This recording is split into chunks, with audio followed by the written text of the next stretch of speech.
Boshlang'ich 2000 dollar bilan mana shu 2019-yilda ishlab chiqargan kraskalari top-toza Tracker 1 avtomobilimiz halollansa savdoga berilayotgan ekan. Akalar, kanalga yangi bo'lsangiz obuna bo'lib qo'yishingizdan chiqmasin. Holatdan aytaman, rosa bomba.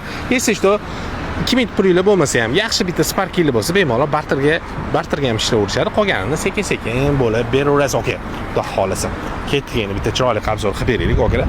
Men rangiga bir ahamiyat beryapman, akalar, qaranglar. Bunaqa tarafdan qarasanglar, delfin rangiga o'xshaydi. Bunaqa bu yoqdan qarasanglar, soyadan qarasanglar, bir mokriy rangga o'xshaydi. Shu mokriy bilan delfinni aralashtirgan rangi, men xullas bilmayman, akalar. Yana bitta savol, xudo xolasa. Obzor qilib beraylik, keyin xudo xolasa shu savolga aytamiz. Farlar yaxshi holatda, balon, 4 ta balon yumshog'idan taqilgan, akalar. Tonirovkasi bor, konditsioneri bor. Mashinamiz avtomat, akalar.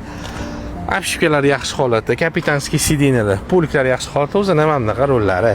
120 ming kilometr yurgan ekan, akalar. Mashinamiz xudo xolasa avtomat ko'rib turganmiz. Bunaqa monitorlarigacha bor, xudo xolasa. Orqalarini ham bitta ko'rsatib o'tib ketamiz. Orqalarini ham mana bomba bo'lib turibdi. Nima deysiz, aka? Zo'r holat u. 2000 dollar bilan menimcha zo'r. Endi savol. Tracker 1 yaxshi yuradimi, Tracker 2 yaxshi yuradimi? Yumshoqligi qaysi biri yaxshi? Kim haydab ko'rgan? Podpishchilar orasida akalar. Shuni bitta aytib keting. Xullas Telegram nomerlarini qoldirdim. Oliy to'lov faqat egalariga telefon qilib batafsil ma'lumot olsangiz bo'ladi. Aloqaga chiqing akalar.